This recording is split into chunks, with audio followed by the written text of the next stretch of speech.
अस्सलाम वालेकुम, मैं हूं मरीम नवाज और आज तारीख है 25 जनवरी 2025। सुप्रीम कोर्ट ऑफ पाकिस्तान में जजेस के दरमियान बढ़ते हुए इख्तलाफात की वजह वो एक मुकदमा बना जो कि कस्टम एक्ट की तशरीह का केस था, मगर उस एक मुकदमे के बाद जस्टिस मंसूर अली शाह ने एक खत लिखा। वो खत बिल्कुल वैसा ही है जैसा माजी में जस्टिस एजाजुल एहसन ने लिखा था।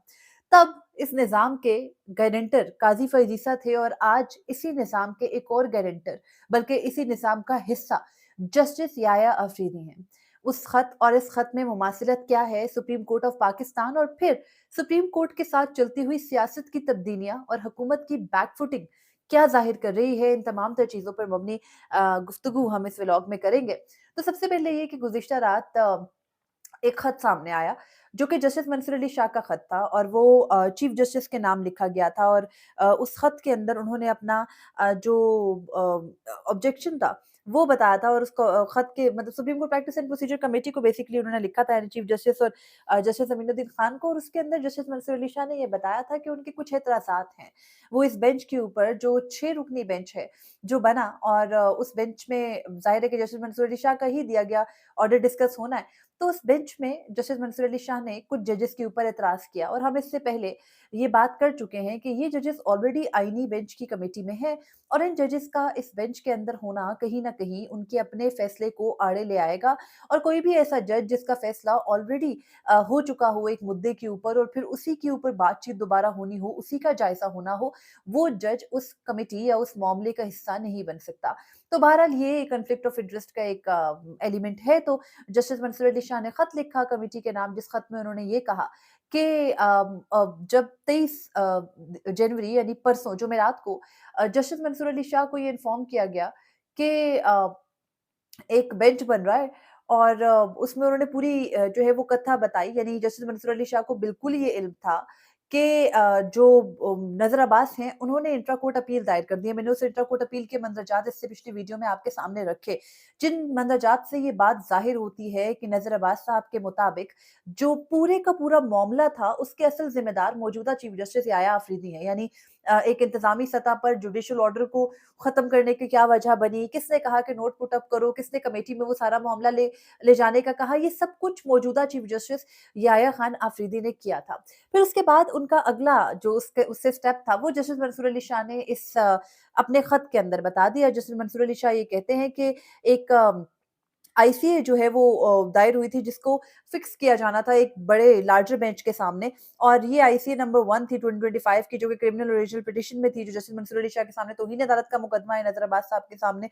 और वो ये कहते हैं कि उनके सेक्रेटरी ने वो सेक्रेटरी के ज़रिए व्हाट्सएप पे उनको रात 9:30 बजे जो है वो मिला, जिसके अंदर वो ये कहते हैं, शुरू कहानी यहाँ से करते हैं कि 23 जनवरी 2025 की रात 9:30 बजे 9:33 पर उनके सेक्रेटरी ने उनको एक मुकदमा फिक्स होने के बारे बताया और ये मुकदमा आईसीए थी, जो कि नज़र Abbas additional registrar judicial supreme court की ये दरख्वास्त थी और इस दरख्वास्त को मुकर्रर किया गया था लार्जर बेंच के सामने, जिस लार्जर बेंच की सरबराही जस्टिस जमाल मंदोखेल कर रहे हैं। लार्जर बेंच के अंदर जस्टिस मोहम्मद अली मसर, जस्टिस अतर मैनल्ला, जस्टिस शाहिद वहीद, जस्टिस हसन अज़हर रिज़वी और जस्टिस मुसर्रत हिलाली शामिल हैं। अब जस्टिस मंसूर अली शाह ये कहते हैं कि उन्होंने अपने सेक्रेटरी को ये कहा कि वो इस फाइल को सुबह देखेंगे। उसके बाद उनको उनके सेक्रेटरी ने ये बताया कि 10:28 पे कि जो कोर्ट रोस्टर है वो अब आ चुका है। यानी पहले बेंच बनाने के लिए एक तजवीज़, एक मुजव्वज़ा बेंच उनके सामने आया और फिर ठीक 1 घंटे के बाद उनको पता चला कि ये बेंच बन चुका है, रोस्टर में ऐड हो चुका है। आपकी इत्तला के लिए अर्ज़ है कि अब आप इसको सुबह गौर में भी ना लाइए। बहरहाल उसके बाद जस्टिस मंसूर अली शाह ये लिखते हैं कि उनको व्हाट्सएप पे जब उनके सेक्रेटरी ने उनको कोर्ट रोस्टर शेयर किया तो उसके अंदर ये बताया गया कि जो रजिस्ट्रार हैं उनके अप्रूवल से ये हुआ है और 2 रुकनी कमेटी ने बैठकर ये तय किया है, सुप्रीम कोर्ट ऑफ पाकिस्तान की जो मामूल की कमेटी है जिसमें chief justice Yahya Afridi, justice Mansoor Ali Shah और आईनी बेंच के सरबराह के तौर पर जस्टिस अमीनुद्दीन खान शामिल हैं। उस कमेटी ने बैठकर ये तय किया है कि ये बेंच जो है ये फाइनलाइज़ हो चुका है और ये नज़र अब्बास की आईसीए के ऊपर पीर को दिन 1 बजे समाप्त करेगा। उन्होंने कहा कि जब मुझे कोर्ट रोस्टर मिला तो मैंने अपनी ऑब्जेक्शन को व्हाट्सएप के थ्रू जो कंसर्न्ड ऑफिशियल्स हैं उनको कम्युनिकेट कर दिया था। ये बात आज की नहीं है, खैर प्रैक्टिस एंड प्रोसीजर से पहले की है कि जजेस के व्हाट्सएप पे ग्रुप हैं और उन ग्रुप्स पे वो बातचीत अपनी करते हैं। तो वो ये कह रहे हैं कि उन्होंने कंसर्न्ड ऑफिशियल्स को यानी मुतल्लिका जो हुक्काम थे उनको इत्तला कर दी कि ये उनका ऑब्जेक्शन है, वो इस बेंच को के ऊपर अपना एतराज़ सामने रख रहे हैं। उसके बाद जस्टिस मंसूर अली शाह ये लिखते हैं कि जब उन्होंने व्हाट्सएप से ये आगे फॉरवर्ड कर दिया, तो उन्होंने कहा कि मैंने ये लिखा कि मैं इन ऑब्जेक्शंस को बता रहा हूँ और फिर उन्होंने कहा कि मैं इनको रिटन भी अपने ऑब्जेक्शंस को आपके सामने रख रहा हूँ। फिर उनकी ऑब्जेक्शन ये थी कि वो कहते हैं कि जुडिशल कमीशन का जब आपको पता है सिंध हाई कोर्ट में जे भुट्टो किया गया जुडिशल कमीशन ऑफ पाकिस्तान की जानिब से जुमेरात को बैठकर यानी आपको पता है एक समाअत थी सुबह में 23 जनवरी को जब वो समाअत मुकम्मल हुई तो दिन 2 बजे जुडिशल कमीशन ऑफ पाकिस्तान का इजलास था जिसमें सिंध हाई कोर्ट में एडिशनल जजेस लगाए गए। वहाँ पर पाकिस्तान पीपल्स पार्टी के बाकायदा ओहदेदारान को ओहदे तफवीज़ किए गए सिंध हाई कोर्ट में एज़ पार्शियल जजेस और उसके बाद वो कहते हैं कि जब ये मीटिंग हो गई तो इस मीटिंग के बाद जो चीफ जस्टिस हैं, जस्टिस याह्या खान आफरीदी, उन्होंने अपने कमरे में, अपने चैम्बर में एक इनफॉर्मल जजेस की मीटिंग बुलाई जो कि कमेटी की मीटिंग थी। उसमें जस्टिस अमीनुद्दीन खान भी थे और जस्टिस मंसूर अली शाह कहते हैं कि मैं भी था। और फिर वो ये कहते हैं कि जो ये कमेटी थी इसके अंदर ये तय पाया यानी जो इनफॉर्मल इजलास हुआ उस इजलास के अंदर ये तय पाया कि नज़र अब्बास की एक इंट्रा कोर्ट अपील आई है और इस इंट्रा कोर्ट अपील को सुप्रीम कोर्ट ऑफ पाकिस्तान में उन जजेस के सामने 5 रुकनी बेंच के सामने मुकर्रर किया जाएगा, जिन जजेस का कॉन्फ्लिक्ट ऑफ इंटरेस्ट नहीं बनता। उसके बाद जस्टिस मंसूर अली शाह ये कहते हैं कि ये बात तय हो गई कि लार्जर बेंच बनेगा और उस लार्जर बेंच के ऊपर जो चीफ जस्टिस याह्या खान आफरीदी हैं, उन्होंने ये कहा कि वो 4 रुकनी बेंच चाहते हैं जबकि जस्टिस मंसूर अली शाह कहते हैं कि मैंने कहा कि 5 रुकनी बेंच बना दें। अब ये 4 रुकनी और 5 रुकनी से 6 रुकनी की कैसी गेम गई ये आगे चलती है। बहरहाल वो कहते हैं कि हमारी मीटिंग में ये बात तय हुई कि बेंच बन जाएगा 4 या 5 रुकनी और फिर उसके बाद हम दोनों ने अपनी-अपनी रिकमेंडेशंस दी और मीटिंग खत्म हो गई। फिर वो ये कहते हैं कि बाद में दिन के अगले हिस्से के अंदर रात के वक़्त उनको ये पता चला व्हाट्सएप मैसेज 9:30 बजे उनके सेक्रेटरी की तरफ से आया, जो कि बेंच का अप्रूवल माँग रहे थे 6 मेंबर बेंच का। तो फिर वो ये कहते हैं कि जब मैंने ये कहा कि मैं इसके ऊपर अपनी ऑब्जेक्शन सुबह दूँगा, तो और उन्होंने कहा कि मेरे इसके ऊपर कुछ एतराज़ात हैं और मैं इस मामले को सुबह देख लूँगा और फिर हम सुबह इसको फाइनलाइज़ कर लेंगे। तो वो ये कहते हैं कि 10:30 बजे 10 बज के 28 मिनट पे मुझे बताया गया कि आपके एतराज़ात की ज़रूरत नहीं है।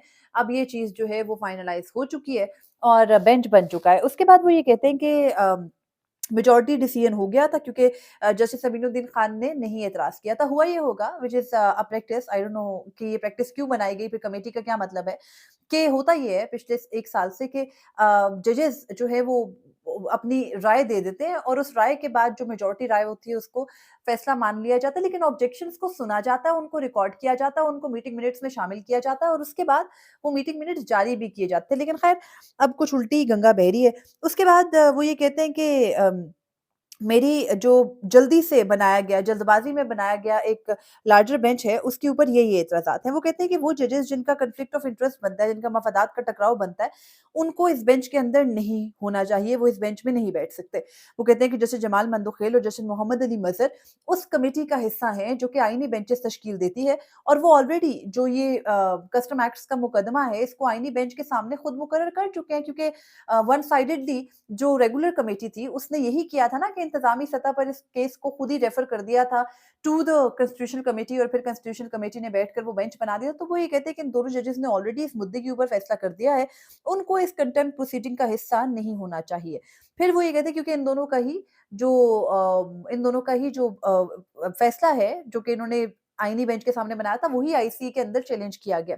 उसके बाद वो ये कहते हैं कि मुझे ये भी चांस नहीं मिला कि मैं अपनी ओपिनियन को जो है वो रिकॉर्ड कर सकूँ क्योंकि जो ओरिजिनल फ़ाइल थी, वो कभी भी मतलब जो मीटिंग मिनट्स थे या जो डिस्कशन इनकी हुई वो मेरे ऑफ़िस में नहीं भेजी गई और वो ये कहते हैं कि रोस्टर जो है वो इसके बगैर ही इश्यू हो गया। इस वजह से मैं अपनी जो डिसीज़न है 23 जनवरी 2025 को कमेटी इजलास की, वो आपके सामने पेश कर रहा हूँ।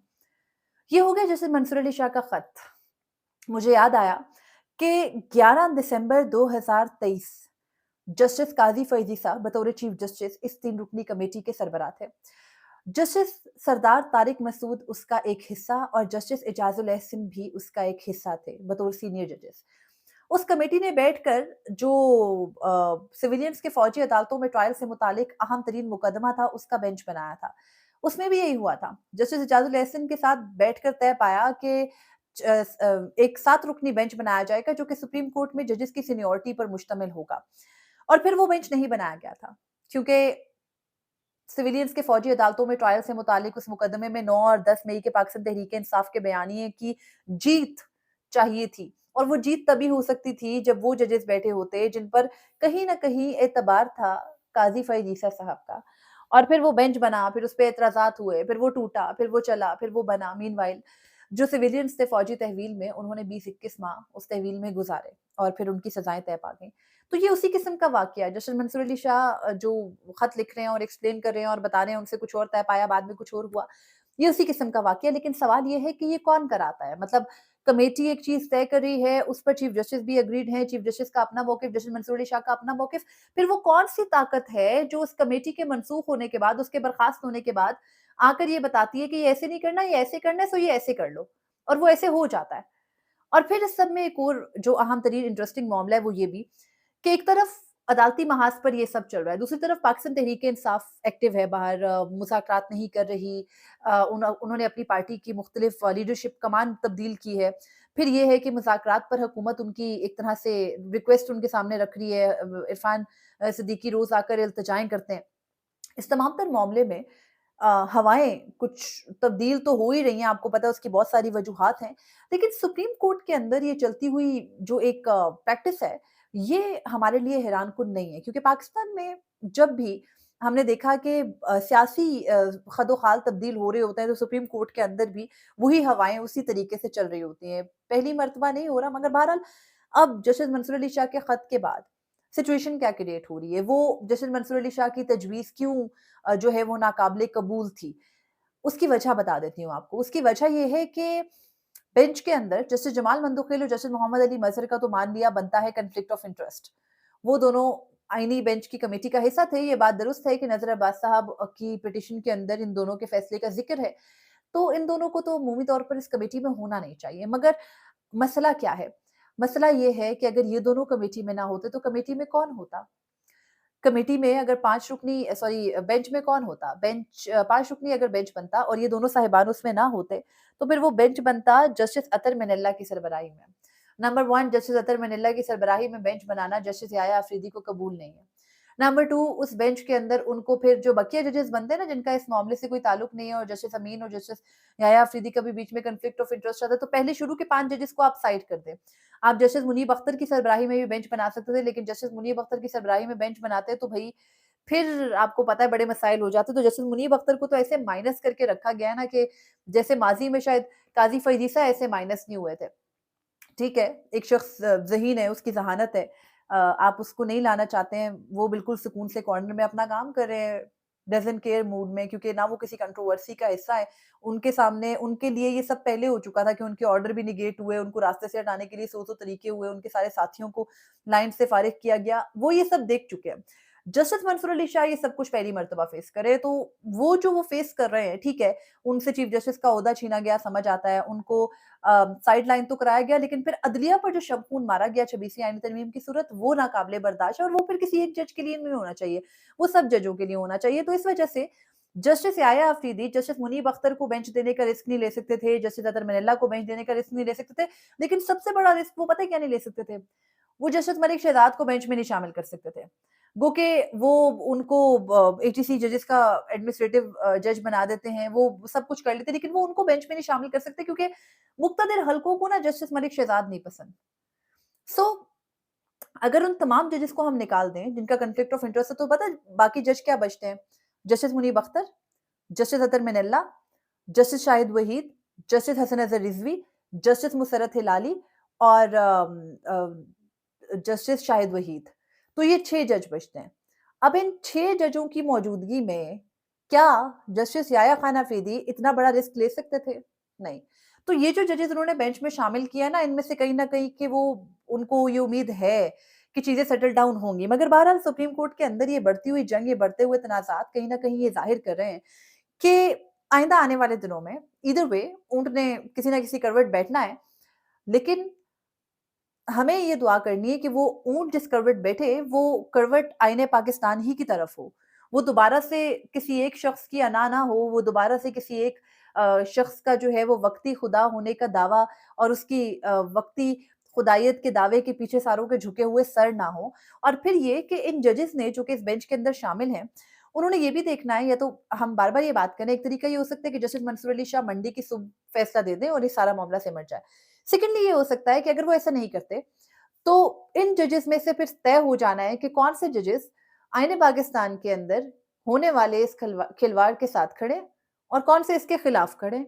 और जो बेनिफिशरीज़ हैं इसकी, यानी justice Yahya Khan Afridi, justice Aminuddin Khan the biggest beneficiaries, और कुछ हैं जो कि उम्मीद में हैं कि वो इससे भी बड़ी बेनिफिशरीज़ होंगी, और फिर आईनी बेंच के सारे जजेस कहीं न कहीं वो अच्छा काम कर रहे हैं, बुरा काम कर रहे हैं, वो न्यूट्रल हैं, वो किसी के साथ हैं, वो आईने पाकिस्तान के मुताबिक चल रहे हैं, वो 26वीं तरमीम को बाय हुक और बाय क्रूक एक्सेप्ट कर बैठे हैं, लेकिन वो अवाम पाकिस्तान की नज़र में क्या रह रहे हैं, ये बड़ा ज़रूरी है। और ये जजेस ने सोचना है, जस्टिस अतर मिनल्ला ने सोचना है, जस्टिस जमाल मंदुखिल ने सोचना है, जस्टिस मोहम्मद अली मज़हर ने भी सोचना है, जस्टिस हसन नसर रिज़वी ने भी सोचना है, जस्टिस शाहिद वहीद, जस्टिस मुशर्रफ हिलाली ने भी सोचना है कि वो आईने पाकिस्तान के साथ हैं, वो अपने हल्फ के साथ हैं, या फिर वो इस चलती हुई हवा के साथ हैं। और सुप्रीम कोर्ट की बदकिस्मती ये रही है कि इन 77 सालों में वो हमेशा चलती हुई हवा के साथ रहे हैं। सो अगर कोई तब्दीली है, तो वो आइंदा हफ्ता डिसाइड करेगा, और अगर तो नहीं है, तो फिर अल्लाह हाफ़िज़ ही है इस पूरे के पूरे निज़ाम का। मगर बहरहाल जस्टिस मंसूर अली शाह के खत के बाद बनने वाली सिचुएशन बड़ी इंटरेस्टिंग है, और मंडे क्योंकि एक बड़ा ही इंटरेस्टिंग डे होने वाला है, और उस दिन के लिए कुछ अहम सिक्योरिटी के भी जो है वो इंतज़ामात हैं। सब कुछ महदूद कर दिया गया है, आपका मेरा दाखिला भी महदूद है। सो लेट्स सी कि मंडे को क्या होता है। लेकिन अगेन एक बिग डे तो है, लेकिन इसके साथ ही ये भी देखेंगे कि क्या कोई सैनिटी प्रिवेल होगी। सुना है कोशिशें चल रही हैं सुप्रीम कोर्ट में अंदरूने खाना के ये कॉन्फ्लिक्ट्स खत्म हो जाएँ, बातचीत बहाल हो जाए, मगर दुआ ही कर सकते हैं। फिलवक़्त मुझे दीजिए इजाज़त। अल्लाह हाफ़िज़।